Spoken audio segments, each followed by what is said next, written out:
Okay, so let's carry on with our binomial distribution. So what we're going to look at now is cumulative probabilities.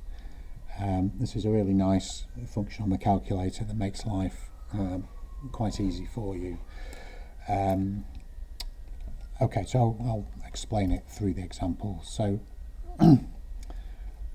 student guesses the answers to a multiple choice test. The test has 25 questions and each question has 4 options. Find the probability that the student gets. And then there's a series of questions. So I'll just write the distribution statement up at the top because that's going to apply to all the questions. I'm going to do these examples and I'm going to give you a chance to pause the video before you do those. So I've got a binomial distribution.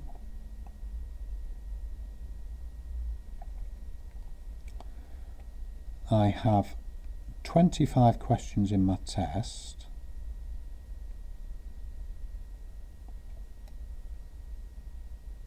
And the student is guessing the answers to the multiple choice. The test, each question has 4 options.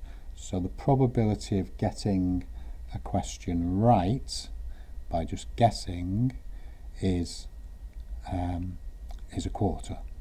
So 0.25 is the probability. So that is my binomial distribution. Okay, and I am now after, for the first question, I want to know what is the probability of 8 or less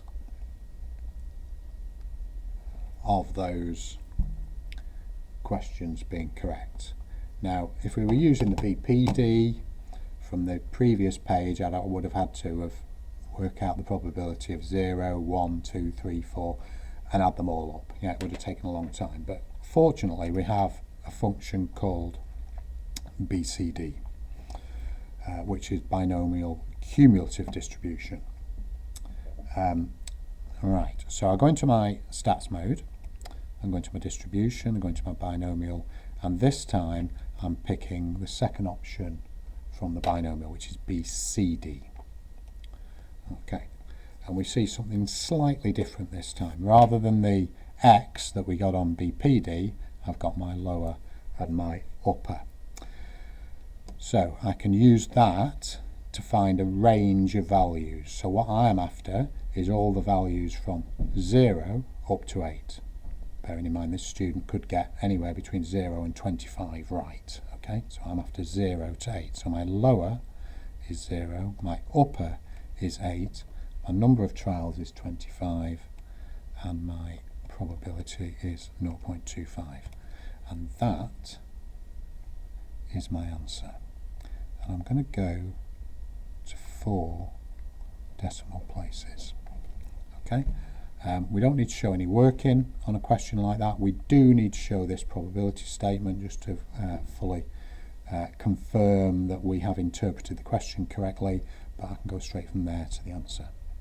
Okay, let's quickly go through these. So this time less than 6 questions correct, and this is where things can sometimes go wrong.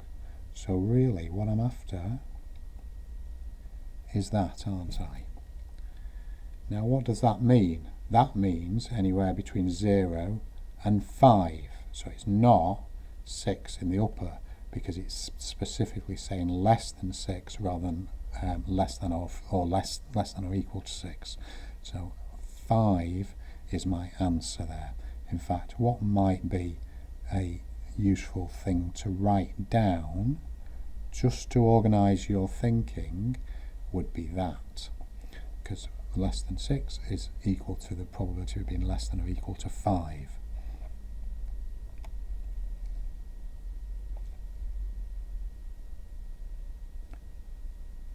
It's maybe worth just pointing out that binomial is what we call a discrete distribution, because you can only have the integer values. You can't get 5.5 or 5.2 or 7.6 out of these events. Okay, 5 or more questions correct. Okay, so what we're after this time is greater than or equal to 5. So this time, because I'm now going from 5 up to 25, my lower becomes 5.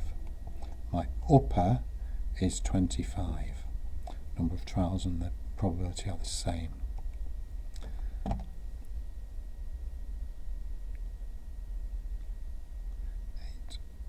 6, 3. More than 6 correct. Sorry, more than 3 correct. Sorry, I misread that. Is greater than 3. So let's just write that just to organise our thinking. So that doesn't include 3, but it does include 4. So it's this is now the probability of it being greater than or equal to 4. So let's go back. 4 to 25 is what I'm looking for on that one. 4 to 25. So let's work out the probability of that. 0.9038. Okay, so if you could pause the video now, on your booklet, try those 4 now you try. I'll go through them in a second and then I'll do this one at the end. Okay, so pause now. Okay, so hopefully you've got those 4 done. So let's just whiz through them. So the probability of 10 or fewer questions being correct, so that is the probability of x being less than or equal to 10. So we can stick that in the calculator. I've still got the same settings from before. So less than or equal to 10 is from 0 up to 10. So I've got 0.9703. Less than 4 questions correct. The probability of x is less than 4. So that is the same as the probability of x being less than or equal to 3.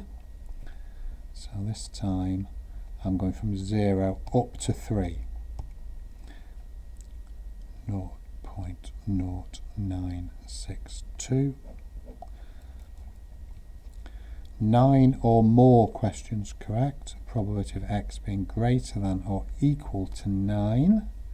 So that's 9 or more. It's greater than or equal to. So this time I'm going from 9 up to 25. 0.1494. More than 7 questions correct. Probability of x being greater than 7. So that is from 8 upwards. So I'm going to just write that down. This is about organising my thinking and not making a mistake. So this time I'm going from 8 up to 25. So that is 0.2735 to 4 decimal places. Okay, right, so let's have a quick look at this last question here. This doesn't have a now you try on it, but it's worth just thinking about. This brings in an important issue. So it says find the probability that the student does worse than average. So I guess what the question is here is, what does average mean? Now, if we are looking at binomial, and don't forget that a binomial distribution always looks like that, then the mean, or the expected number that to get out of this test is that times that. So the mean is NP. So let's just think what that means. So in this case, we have x is distributed binomially with n is 25 and p is 0.25. So the mean in this case is 25 times 0.25, which is 25 times 0.25 is 6.25. I've done that earlier. Okay, so roughly what we are expecting to happen on based on the fact that people are just guessing the answers to this, is that they are going to get about 6 right. Yeah, and 6.25 is going to be the mean. And if 100 students did this, then we would be expecting the mean of their scores to be 6.25. Okay, so we can always multiply those two things together to calculate the mean.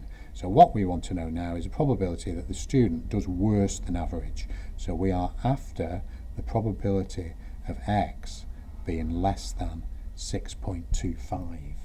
So we can interpret that as x being less than or equal to 6, because obviously 6.25 can't happen, and we can go straight to our calculator. To BCD, so less than or equal to 6 is going to be 0 and 6, and I've got my 25 and my 0.25 in there from before, so I can work out the probability of 0.5611. Okay, and that is your answer on that. Okay, hope that was helpful and you did well on those Now You tries. Okay, thank you very much. Bye.